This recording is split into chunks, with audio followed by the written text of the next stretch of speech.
Bonjour et bienvenue pour cette nouvelle interview de la série L'Entretien, une série orientée sur le business et le développement personnel.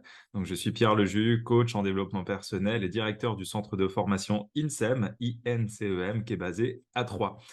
Aujourd'hui, j'ai le plaisir d'accueillir Loïc Dumont, qui est un expert dans les expériences transformationnelles pour parler coaching à travers le horse coaching, une méthode d'accompagnement justement basée avec le cheval. Donc Loïc est directeur de Adventure Management, formateur, coach, également intervenant pour les Duck Business School, mais il va avoir justement l'occasion de se présenter par la suite. Bonjour Loïc. Bonjour Pierre. En tout cas, merci d'avoir accepté cette invitation. Je me fais un plaisir de pouvoir t'interviewer. Pour la petite anecdote, Loïc, j'ai eu l'occasion de le rencontrer pendant une formation de Robert Dilts, une formation Mindset Map que je vous présenterai également prochainement, passionnant. Ça a tout de suite accroché avec Loïc, il nous a parlé aussi de ses passions et puis de ce qu'il entreprenait. Et voilà, c'est des approches qui sont un petit peu, je vais pas dire à contre-courant, mais qui sont, on va dire, sur des courants alternatifs de ce qui se fait actuellement. Et c'est pour ça que je voulais vous le mettre à disposition aujourd'hui. Donc, en tout cas, merci d'avance pour ce partage, Loïc. Et justement, pour les personnes qui te connaissent pas encore, est-ce que tu pourrais te présenter en quelques mots et présenter également ton parcours, s'il te plaît? Parce que tu crois qu'il y a encore des gens qui ne me connaissent pas? Ah, j'imagine bien. Mon parcours eh ben, c'est un parcours, d'entrepreneur, au début de ma carrière, assez classique comme business développeur, en retail, spécialisé en optique puisque à la base je suis opticien, où, j'ai travaillé pendant plus de 20 ans, dans une coopérative, enfin avec une coopérative qui s'appelle Chris Group, dans laquelle j'ai occupé un certain nombre de fonctions, tout en ayant mes propres magasins. Et puis en 2015, j'ai décidé de changer de carrière, de faire évoluer ma carrière. Comme je suis un aventurier né, que je suis passionné du désert, que je suis passionné de la relation humaine, eh bien, figure-toi, j'ai repris le chemin de l'école par deux cycles à l'EDEC Business School en management. Et puis, je me suis envolé à HEC Montréal pour un module complémentaire sur un MBA. Et puis, à la suite, eh bien, j'ai décidé puisque je suis passionné par le fait de transmettre, d'accompagner, comme toi hein, d'ailleurs, et bien, j'ai décidé d'ouvrir Adventure Management avec cette couleur ou cet ADN dans Adventure Management qui est la décontextualisation. Je match l'aventure avec la problématique que l'on souhaite aborder, que ce soit du management opérationnel ou des postures de leadership. Et j'ai créé plusieurs petites micro-aventures qui nous permettent, que je mets à disposition des dirigeants, des managers, de leurs équipes, pour pouvoir régler, ajuster des postures managériales. Voilà ce que je fais en quelques minutes, en quelques mots. Ok, hein, bah, super intéressant. En tout cas, on voit que vraiment orienté plutôt sur les expériences, et je te rejoins tout à fait là-dessus. Pour moi, comme j'aime dire, Clairement, le développement personnel ou même, voilà, même des formations, il y a la technique, oui, mais ça doit passer par nos propres filtres. Ça passe par des expériences. On est des êtres humains faits de ressentis et c'est ça qui fait qu'on assimile ou non comme une attitude. Et justement, ouais, j'aimerais c'est exactement ça. Moi, j'ai comme mantra, avec un travail que j'avais fait avec un groupe que j'ai encadré à l'EDEC Business School. Je les ai accompagnés avec la carte empathique à réussir à écrire leur mantra. Et je me suis mis aussi dans le jeu. C'était en 2019 et je me suis mis aussi dans le jeu et j'ai ma signature qui voyage ajoute à sa vie.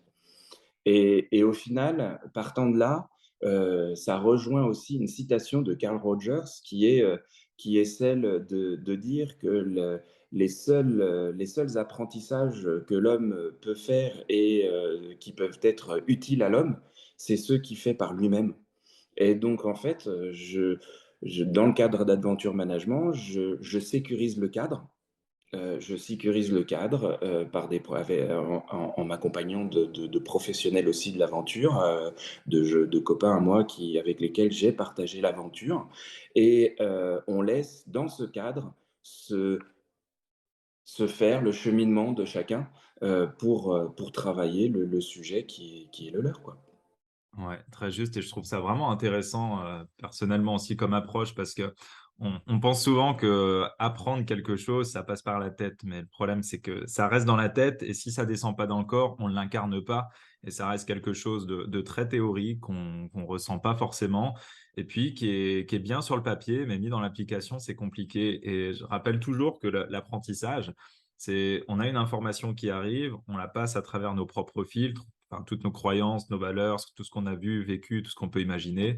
On l'intègre, on goûte un peu, on voit comment ça se passe, on le challenge au monde extérieur, on refait cette lecture-là et là, on l'assimile. Et je trouve vraiment que c'est là, je te rejoins vraiment sur ce point et Ouais, c'est j'adore cette philosophie de vraiment vivre le changement pour ensuite mmh l'incarner. Et ça amène justement à la deuxième question que je voulais te poser parce que aujourd'hui, on voit que tu as intégré justement toutes ces expériences transformationnelles mh. dans tes accompagnements et il y en a une toute particulièrement que tu pratiques qui est le horse coaching. Est-ce que tu pourrais nous présenter justement cette approche et nous dire en quoi elle consiste? Avec plaisir. C'est une des, micro-aventures que l'on propose, dans le cadre d'Adventure Management. Et pourquoi je fais cette précision-là? C'est que, il ne faut pas chercher à vouloir faire du horse coaching pour faire du horse coaching. C'est dans mon propos introductif. Il faut, utiliser le bon outil par rapport à ce que l'on veut, travailler et faire bouger, hein. Alors oui, effectivement, le horse coaching est pour moi un magnifique outil, sur, tous les sujets qui vont porter sur les postures que l'on peut avoir en tant que manager, mais également tout le travail de leadership que l'on peut avoir.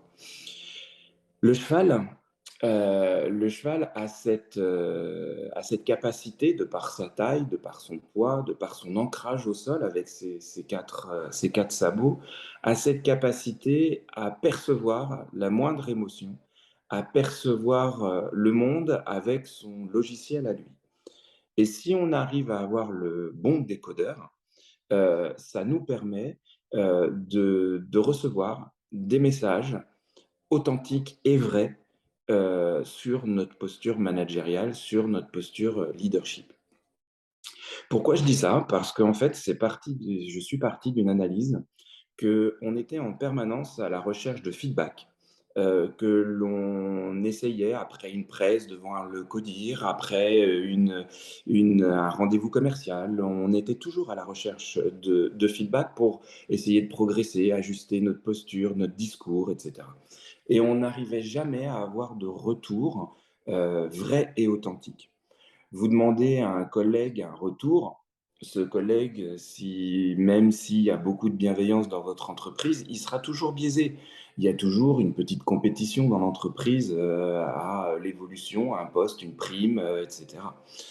Si on demande, un feedback, à un N+1, on a aussi, un biais qui est la subordination. Et donc du coup, on n'arrive jamais à avoir de feedback vrai et authentique.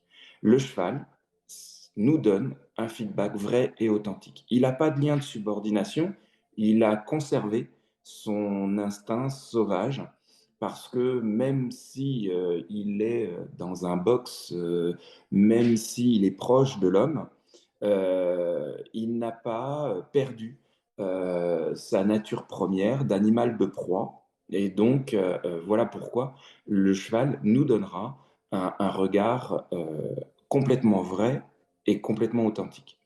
Pour ça, je travaille avec un ami d'enfance qui s'appelle Franck Petetin, qui a eu, la chance de partir aux États-Unis et d'être formé par, cet Américain qui a inspiré le film L'homme qui murmurait à l'oreille, des chevaux.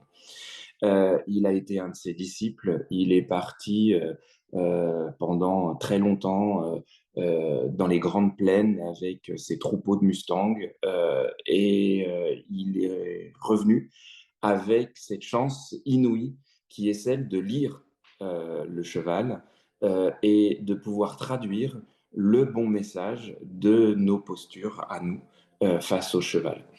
Et mon travail à moi, puisqu'on intervient en binôme, mon travail à moi est de le reprendre, soit en posture de coach, soit en posture de consultant, en fonction de la mission qui nous est fixée par l'organisation qui nous demande ce stage de horse coaching. Ces micro-aventures, elles sont sous plusieurs formats. On peut les faire sous forme d'intervention conférence. Euh, c'est bien pour une introduction. Par contre, ça demande à être vécu. C'est une expérience qui demande à être vécue parce que tant qu'on ne s'est pas retrouvé face au cheval, on peut avoir tous les beaux discours du monde, ça ne fonctionnera pas. Donc j'insiste vraiment là-dessus. Et après, après c'est en fonction de la demande et de ce qu'il y a à travailler. Ouais, bah, merci pour ce partage. En tout cas, j'aime beaucoup l'idée du décodeur que tu as donné. Moi, j'ai Mm. vraiment l'image, peut-être mon côté un peu spirituel aussi, mais j'ai cette image du grand Bouddha devant lequel on aura envie de se mettre à nu, devant lequel Mm. on aura envie de pouvoir se livrer. Et c'est vrai que devant un animal, par expérience, on n'a pas, comme tu dis, tous ces filtres justement qu'on peut avoir Mm. dans l'interaction humaine. Mm. Auprès d'un animal, on ne se sent pas jugé et il y a vraiment juste, j'ai envie de me donner et il y a cette sensibilité que peut avoir l'animal qu'on ne retrouve pas toujours Mais dans les interactions humaines. Et je trouve ça vraiment super intéressant de pouvoir coupler. j'avais envie de te couper dans ton propos tout de suite parce que tu as envie de te mettre à nu face au cheval. Mais je vous rassure toutes et tous qui nous écoutez, nous sommes à nu devant le cheval. Il n'y a pas de filtre. Donc, qu'on le veuille ou pas, même si on ne veut pas se mettre à nu et qu'on veut essayer de jouer un rôle, le cheval va le comprendre dans la fraction de seconde qui va suivre notre interaction avec lui. Donc, c'est véritablement ça qui est fort et qu'il faut comprendre quand on commence à avoir envie d'aller vers le horse coaching. Et puis, il n'y a pas d'enjeu.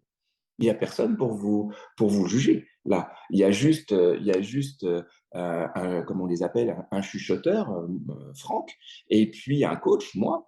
Et puis, on travaille ensemble sans jugement, il y a pas il y a pas de sujet. Donc, on est vraiment à nous, vraiment, vraiment. Et ça permet d'être naturel.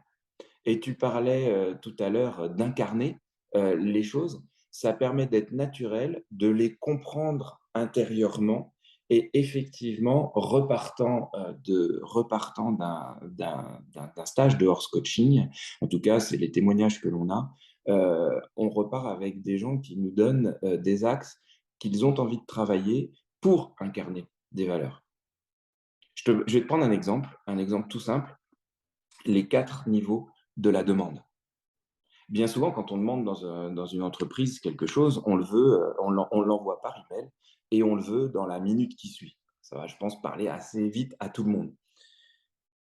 Le cheval nous enseigne, nous sort qu'effectivement, il y a 4 niveaux dans la demande. Par rapport au cheval, c'est assez simple. On commence à toucher, quand on veut le faire bouger, on commence à toucher les poils en le caressant. S'il ne bouge pas, on va toucher la peau. Puis après, s'il bouge toujours pas, je vais appuyer un peu plus fort, donc je vais toucher les muscles. Et s'il bouge vraiment pas, je vais toucher les os. C'est ce qui se passe, par exemple, lorsque l'on voit une action en équitation d'un cavalier qui va utiliser ses éperons pour venir chatouiller un peu plus fort et un peu plus en profondeur le cheval pour obtenir le mouvement qu'il souhaite. D'accord? Donc, ces 4 niveaux-là, si on les reprend par rapport au niveau du management, d'accord? Quand je suis face à mon équipe, le premier niveau qu'il faut que j'ai, c'est qu'il faut que je suggère. Je suggère à mon équipe d'être ouverte, d'être attentionnée à ce que je demande, à ce que je souhaite qu'elle fasse et qu'elle réalise. Sinon, après, il va falloir que je le formule. Sinon, après, il va falloir que je l'impose. Et sinon, après, il va falloir que je sanctionne. Mais si on est dans une phase 3 ou dans une phase 4, quasiment tout de suite, parce qu'on est énervé, parce qu'on est impulsif, parce qu'on est, etc., jamais l'équipe va comprendre pourquoi on est comme ça. Et du coup, l'équipe va se retourner vers le manager en disant, ouais, de toute façon, c'est sa nature, il est comme ça, c'est pas grave, etc. Alors que non, c'est légitime, mais on est allé trop vite dans la demande. Et le cheval nous le montre tout de suite. Un jour, on a eu un grand patron dont je tairai le nom parce qu'il y a un contrat de confidentialité. Mais pour autant, sa problématique était la suivante. Je rentre sur l'open space, tout le monde s'en va. Je n'arrive donc pas à communiquer avec mes collaborateurs quand j'arrive sur l'open space. Ah ouais, d'accord. Je prends l'information, on prend l'information et c'est tout. Il rentre dans le rond de longe, il était juste présent dans le rond de longe. Le cheval s'est mis à s'affoler. Le cheval s'est mis à s'affoler. Il sort du rond de longe, le cheval était calme.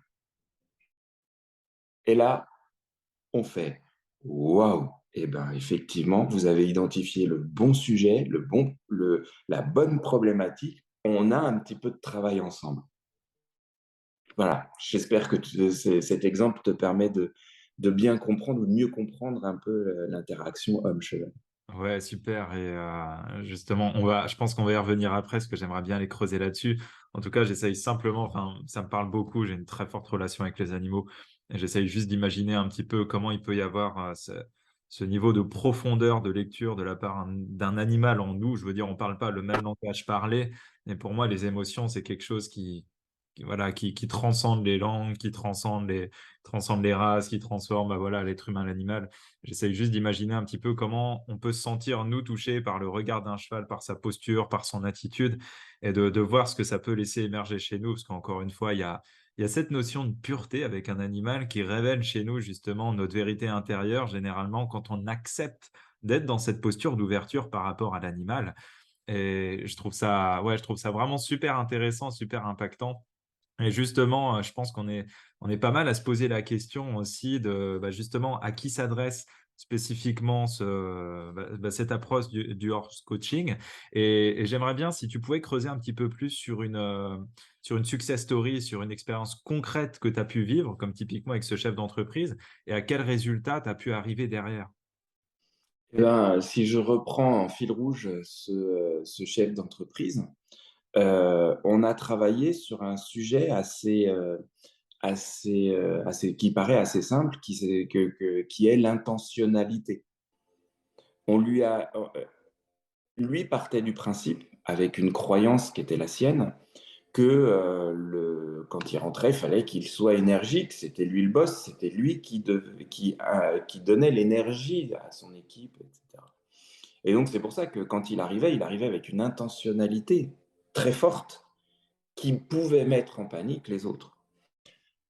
Et donc, on a travaillé là-dessus. On a travaillé là-dessus en travaillant avec nos punchlines et différentes thématiques qu'on a déroulées.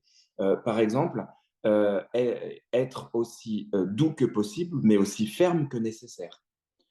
Ça impose de la douceur pour pouvoir accéder au premier niveau de la demande, hein, le niveau 1 et le niveau 2, mais à un moment, effectivement, pouvoir aussi être sur le niveau 3 ou 4 quand il y a besoin. Mais dans un premier temps, en travaillant avec lui sur ça, on lui a simplement appris à rentrer dans le rond de longe avec une posture, une intentionnalité beaucoup moins graduée dans l'énergie, beaucoup plus soft pour que le cheval, quand il le voit rentrer, l'identifie, mais se mette pas en panique.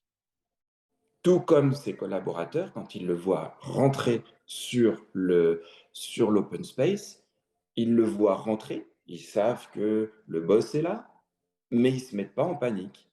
Et du coup, ça donne la possibilité aux collaborateurs de rentrer en contact avec lui, ou lui de rentrer en contact avec les collaborateurs. Et ça paraît très soft, des fois ça paraît un peu enfantin quand on le raconte, parce que c'est juste de rentrer dans un rond blanche. Donc, en fait, on ne fait que marcher, hein, clairement. Mais pour autant, ça a des conséquences hyper importantes. On est complètement dans l'effet papillon. Un petit changement avec de grandes conséquences. On est sur Je vais prendre une autre fois une des participantes du séminaire avec les decks Business School, les decks online. Ils sont en général une trentaine. Et elle, à l'inverse, elle n'arrivait pas à se faire entendre de son groupe d'apprentissage, ou elle n'arrivait pas à se faire entendre dans son équipe en tant que manager, ce qui posait de vrais problèmes, puisque on n'est quand même que le miroir, hein. On ne fonctionne que en miroir, hein. Le cheval est le miroir de ce que l'on est. D'accord? Sa réaction est le miroir de l'intentionnalité que l'on porte. Et c'est pareil. Alors elle, à l'inverse, on lui a ouvre tes épaules, mais avance, voilà, demande, mais demande vraiment.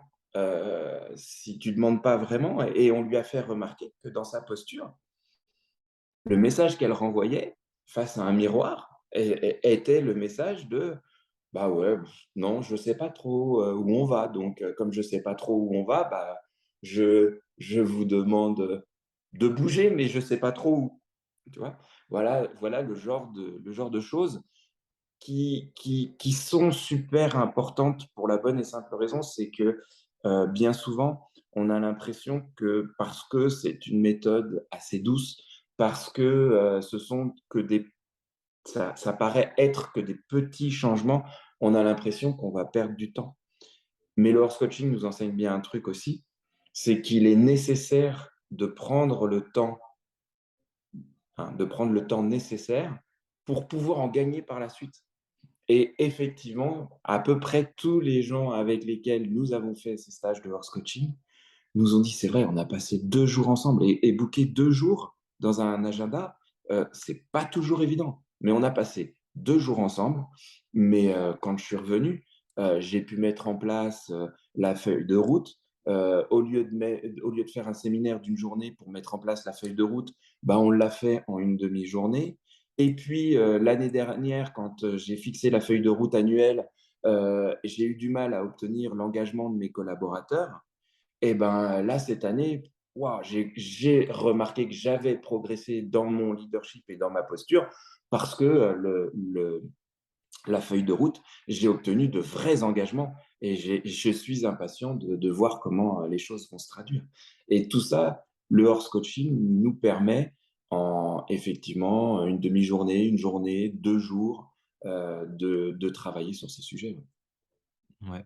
J'aime bien cette notion de miroir que tu as donné, vraiment que le cheval, c'est simplement un miroir Mm, et que lui, il est là en toute authenticité, juste mm, être là pour nous renvoyer, en fin de compte, des modes de fonctionnement qui nous blessent ou des fonctionnements inconscients, nous mm, permettre de les reprendre en conscience et justement de pouvoir agir dessus. Et oui, c'est aussi mon petit adage, il faut savoir ralentir pour aller plus vite. Des fois, c'est ouais. pas perdre du temps que de prendre le temps de poser les choses, faire ce C'est travail clairement. d'introspection, parce que derrière, c'est du temps de gagner pour toute une vie, que ce soit pour soi, que ce soit pour les autres. Et on le sait en systémie, quand on change Mm, une pièce dans le système, c'est tout le système qui change.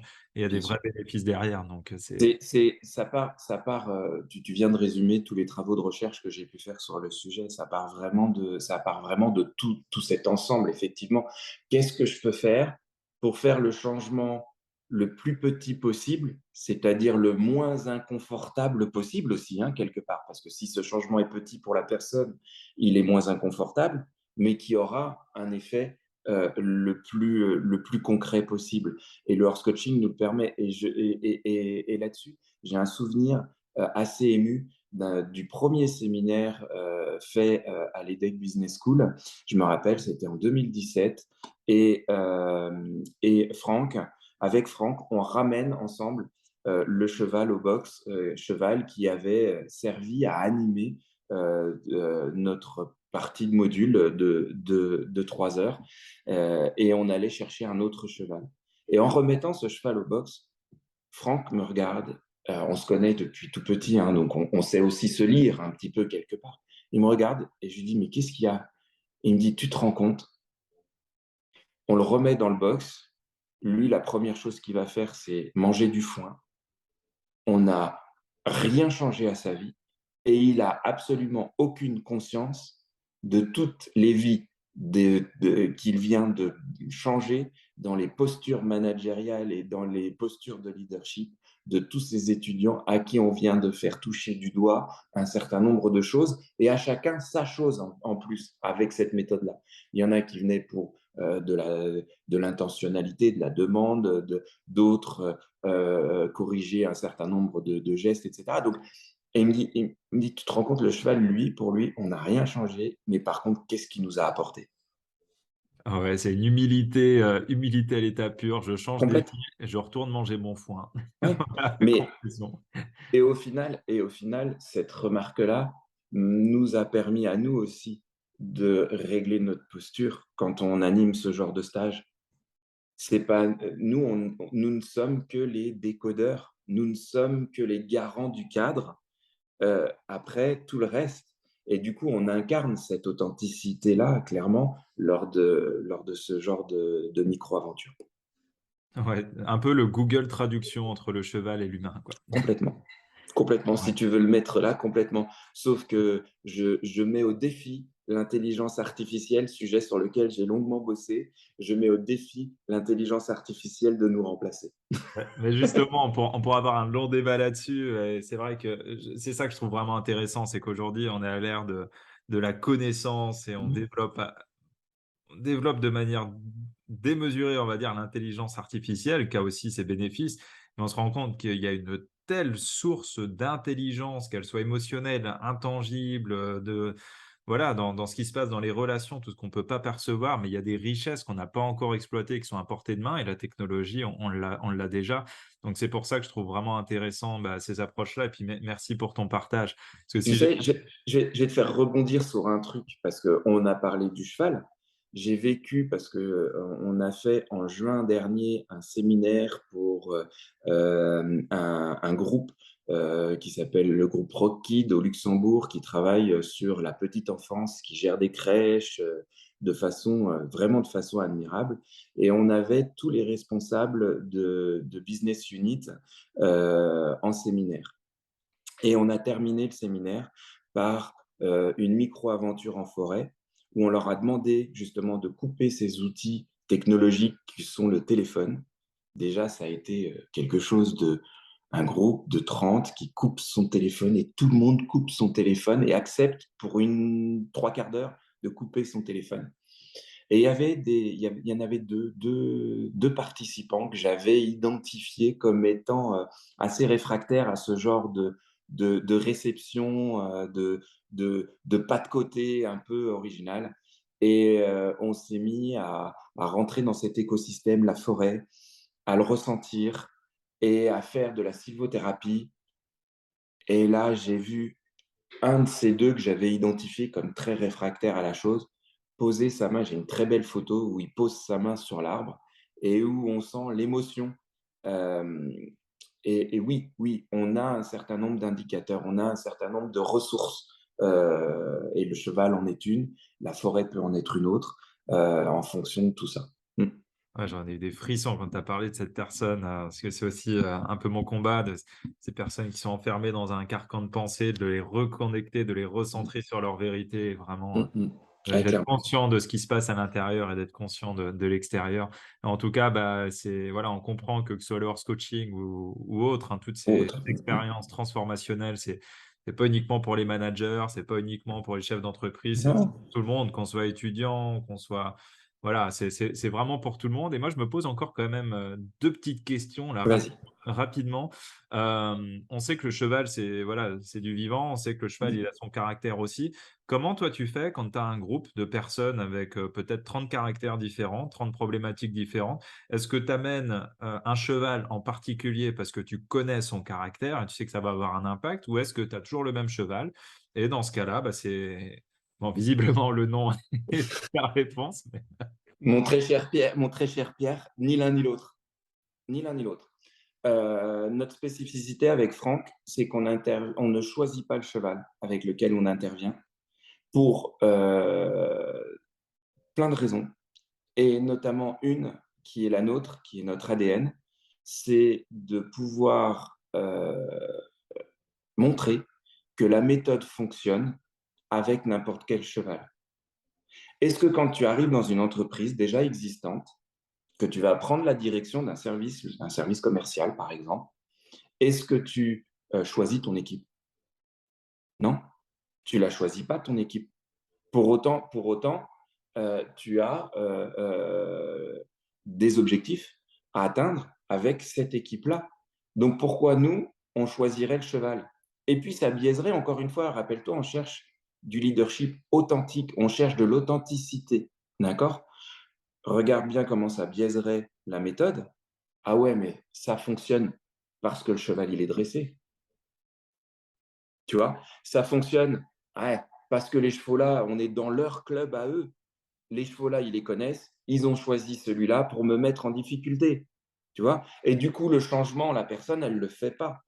Nous, quand on intervient, et je peux te dire, on bouge partout en France et on peut faire nos interventions aussi en anglais, donc pour te donner la dimension de la chose, on intervient dans le club qui a été sélectionné par le client, avec les chevaux qui nous sont confiés par le responsable de la structure.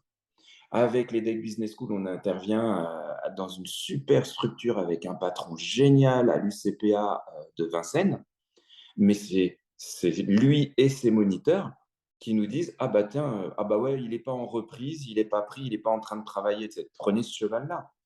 Et ça change à chaque fois. Et on n'a jamais eu deux fois le même cheval. On est intervenu aussi dans l'Est de la France. Voilà, on nous a donné, on nous a dit, bah ouais, ouais, bah il y a les trois chevaux là qui sont disponibles. Bon, bah on prend lequel? Bah celui-là, point barre. Et on applique la méthode. Ce qui fait que même si ça ne fonctionne pas tout à fait comme on voudrait, bah on montre que ah là, attends, le cheval, il est pas connecté à moi. On parle, hein, on parle, on travaille sur la connexion que l'on a, puisque tu introduisais Robert Dills, ce que Robert Dills appelle l'état coach, d'accord? On travaille sur la connexion et on voit quand le cheval est connecté ou pas, hein. C'est la fameuse image qu'on a tous en disant: ah ouais, le chuchoteur, il a bien chuchoté à l'oreille du cheval. Et quand le chuchoteur s'en va, le cheval le suit. C'est de la magie? Non, non, c'est pas de la magie, c'est juste que, il est allé, tout comme un manager irait, hein, vis-à-vis de son équipe. Ils se sont connectés. Le cheval a compris que quand il était avec lui, il était en sécurité. Donc quand lui s'écarte, eh ben, le cheval veut être en sécurité et se rapproche de sa zone de confort et de sa zone de sécurité, point barre, comme on peut faire avec une équipe. Et ça fonctionne avec tous les chevaux, n'importe lesquels. Et nous, on prend n'importe quel cheval parce que ce qui est important, c'est la méthode. Ce qui est important, c'est ce qui est en train de se passer entre la personne et le cheval avec le bon décodeur. Mais ce n'est pas de nous biaiser la méthode en choisissant le cheval et en imposant la réaction du cheval par rapport à ce qui se passe. Ouais, en tout cas, waouh, enfin impressionnant du coup ça donne encore une autre dimension, je trouve, de se dire que voilà, peu importe l'animal, il y a quand même cet effet qui va se mettre en place Bien sûr. à partir du moment où voilà, il y a cette synchronisation, il y a cet état coach qui est mis en place. Et Mmh, ouais, encore une fois, ça montre qu'on est tous connectés, peu importe. bien sûr. Il y a du vivant, tout est énergie, enfin tout est connexion. Et quand il y a ces connexions-là qui se font, bah, il y a les vraies transformations. Et je pense qu'il y a beaucoup de personnes qui vont regarder cette vidéo, qui seraient intéressées pour pouvoir bénéficier des effets, parce que visiblement, ils sont super intéressants et ce serait dommage Mmh. de les garder pour toi. Alors, si tu es d'accord, j'aimerais savoir s'il y avait des préceptes qu'on pourrait en tirer dès maintenant, déjà les appliquer sur soi dès maintenant. Et si oui, comment? Est-ce qu'il y a des exercices, des méthodes simples? Parce que on n'a pas tous un cheval dans le salon ou dans le jardin. Donc, est-ce qu'il y aurait est-ce qu'il y aurait des préceptes qu'on pourrait tirer et déjà appliquer à soi? Je te mets au défi de rentrer un cheval dans ton salon. C'est pas le but. Ni l'un ni l'autre serait à l'aise. Tu me prends de court. J'ai envie de dire, de ce que j'ai pu observer et de ce que, d'un retour d'expérience par rapport à tout ça. Euh, Moi, j'aime beaucoup, et j'en ai déjà parlé, les 4 niveaux de la demande. Identifiez bien 4 niveaux quand vous demandez quelque chose. J'ai envie de dire une méthode toute simple, un papier, un crayon et écrivez un ordre dans lequel les choses deviennent graduelles pour demander quelque chose. Et si on s'astreignait, quand on travaille en équipe, de respecter ces quatre niveaux-là, on rejoindrait par exemple les principes de la communication non violente, parce qu'on a respecté au moins les deux premiers niveaux. Et je laisse la possibilité du coup à mes collaborateurs, je laisse dans ma vie en général la possibilité à l'autre de recevoir le message et de comprendre ce que j'ai envie enfin, ce qu'il a envie d'obtenir de moi et de ce que l'échange peut apporter à l'un et à l'autre. Ça, c'est applicable sans qu'on ait besoin d'être face au cheval. Et si on n'y arrive pas, le cheval vous l'enseignera. J'aime beaucoup cette phrase d'Andy Boost, qui a travaillé beaucoup avec Franck d'ailleurs, et qui est celle de dire quand tu n'as pas compris, il y a toujours un cheval pas très loin de toi qui te permettra de comprendre. Et c'est vrai, et c'est très vrai. On a tous des histoires différentes avec les chevaux.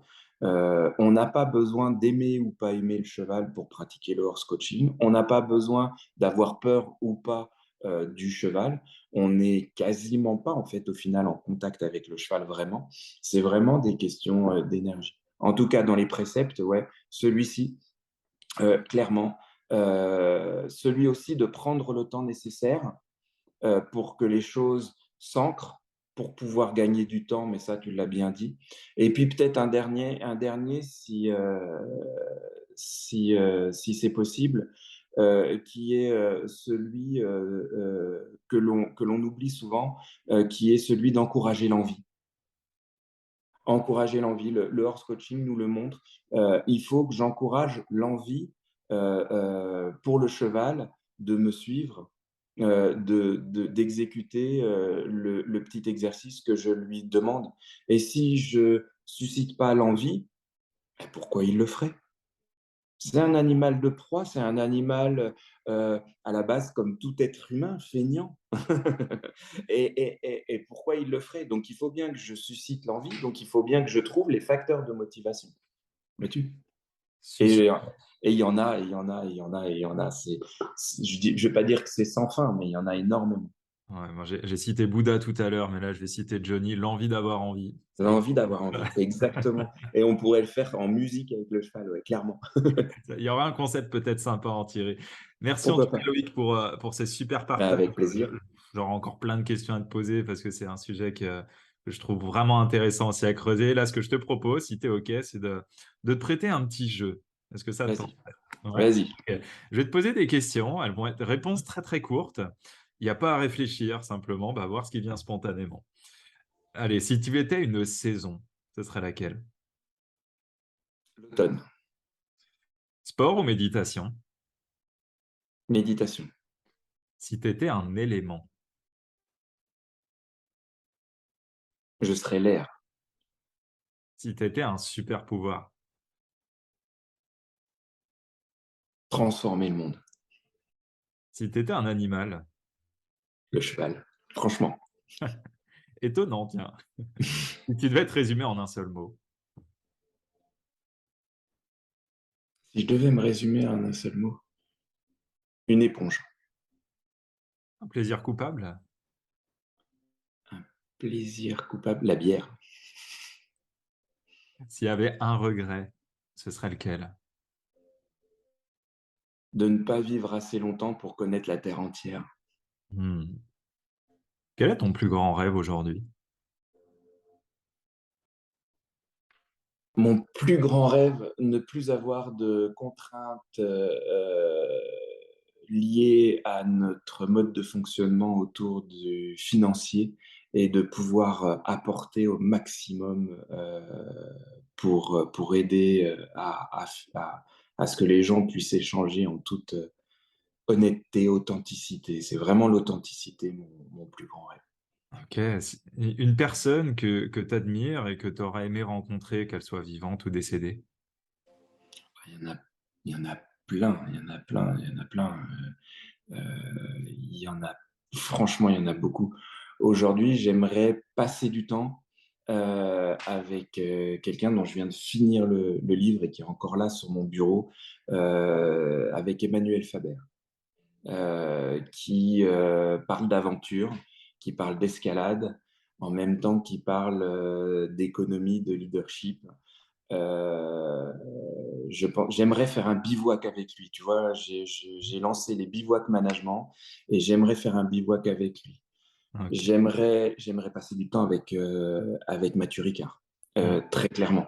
Mathieu Ricard, Alexandre Jolien et Christophe André, les trois. J'aimerais vraiment être le quatrième qui écoute les trois, quoi. Franchement, là aussi, ça fait partie des choses que Mm. j'essaye. Tu sais, on parle de la chance avec Robert Dills et on dit que la Mm. chance, il faut la provoquer. Ouais. Donc, bah, je suis content d'en parler dans ta vidéo. Si vous m'entendez, je suis complètement ouvert.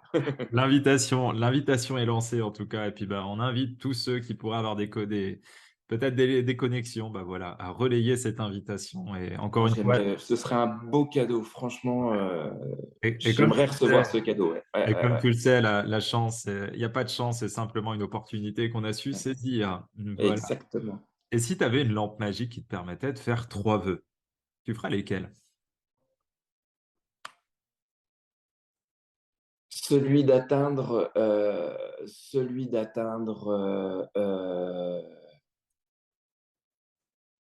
la sagesse que je peux lire chez Edgar Morin quand je le vois intervenir et qui m'inspire énormément.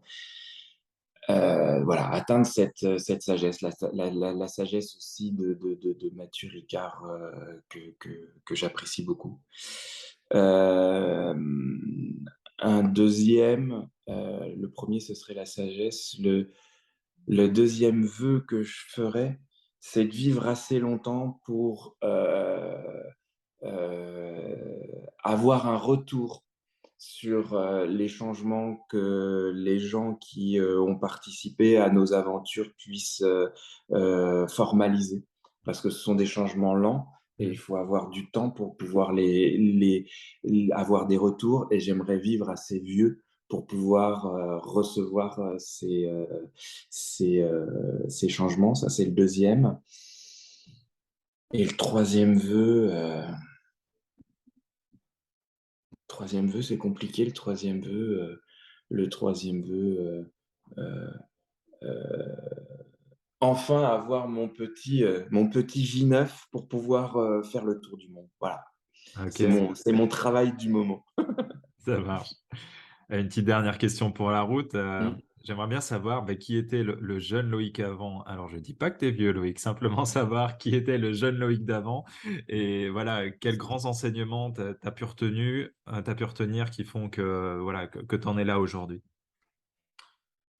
Ah, le Loïc d'avant, tout ce travail-là était un Loïc perturbé, agité, impatient, et des fois, parfois violent par rapport à cette impatience-là.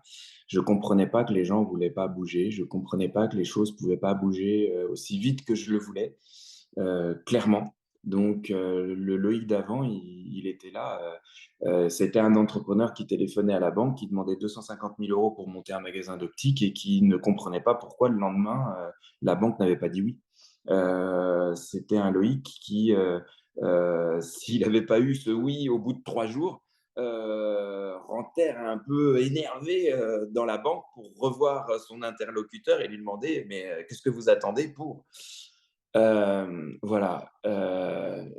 Aujourd'hui, j'espère euh, que ce Loïc est plus aligné, euh, en tout cas authentique.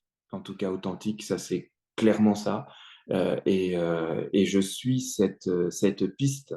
On est formé au Mindset Map. Voilà, ma boussole est là sur l'authenticité, clairement.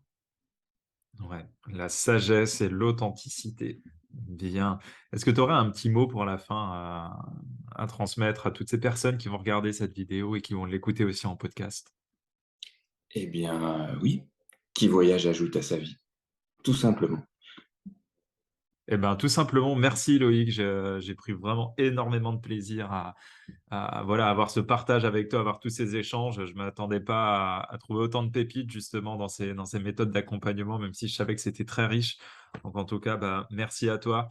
Merci à toi aussi, Pierre, parce que notre entretien, on le voulait depuis un petit moment d'échange, mais il n'était pas préparé.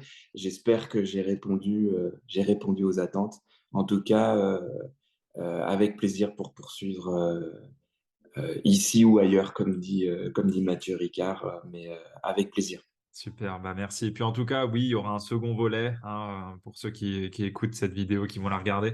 Il y a un second volet qui sera ouvert aussi avec Loïc prochainement sur le leadership authentique. On en a parlé de cette authenticité. Allez, on vous vend un peu la mèche. Je me mordais la langue depuis tout à l'heure pour pas en parler, mais allez, je lâche le morceau. On va parler de tout ça. En tout cas, merci de regarder cette vidéo. Il y a encore plein de sujets super intéressants que vous pouvez aller voir. On a parlé du burn-out avec Renaître, Exceller après un burn-out avec Michel Wozniak. On a parlé des clés de l'entrepreneuriat à succès avec Philippe Bloch. Là, vous avez des clés sur le coaching. Il y a aussi des interviews sur le management qu'on a fait aussi avec Anne-Mette Solermi. Voilà, il y a plein de thématiques qui seront super complémentaires avec ce qu'on vient de voir aujourd'hui.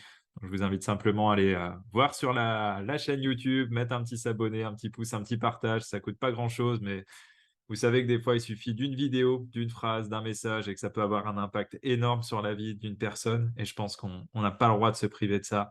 Donc, en tout cas, je vous souhaite à tous une très belle continuation. Merci encore, Loïc. Belle fin de journée à toi.